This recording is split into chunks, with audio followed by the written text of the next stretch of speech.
well, going all the way back to 2001, and your presentation was excellent, and the chronology of events was very helpful because I have a pretty good memory, but it was good to hear the summary and the review.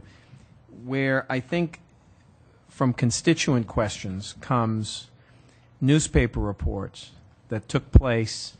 And one of the pieces in the chronology, I mean, we still historically referred to it as the Barnstable Water Company, but there was that change from the Wadsworth ownership of Barnstable Water to Connecticut Water purchasing the entity. And the newspaper reports at the time, and correct me if my math or my numbers are not quite there, but I think, if I remember correctly, Connecticut Water bought the entity from Wadsworth and their corporate partners for $6.5 million.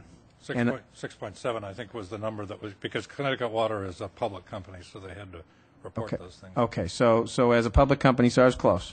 It was $6.7 million. So I think where many in the public bring this back up is they had the impression that the actual cost and using the leverage of the 286 law as a threat, albeit very helpful that you explained that we could be looking at $750,000 to $1 million worth of litigation costs. So that's a very important element of the program in terms of the numbers. But I think people out there thought if Connecticut had just paid, I mean, I think they only kept the entity. They may have been holding it for 2 years. Once the whole thing was done, if I remember correctly, it was about a 2-year run between buying it from Wadsworth and selling it to us.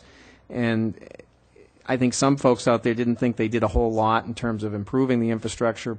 Clearly, there was history prior to that the infrastructure was not well maintained. We know that. We knew that during the study that Mr. Zwena did, who worked with you, and we've learned that more and more since.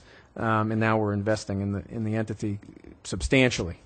But I guess where the sticking point comes to that purchase, that it was a very recent purchase that Connecticut Water made of the entity at $6.7 million, yet we ended up at $10-11 million. So what would you, if you were in our shoes and a constituent stopped you at the post office and asked such a question, what would you say in terms of that number and where we ended up with as a purchase price and where that actual cost would play in?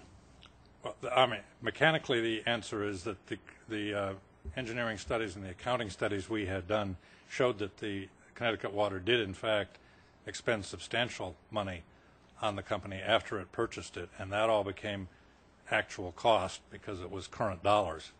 And that's what raised the price on their books, and in a way that would have been creditable even under our arguments above $10 million. So if I hear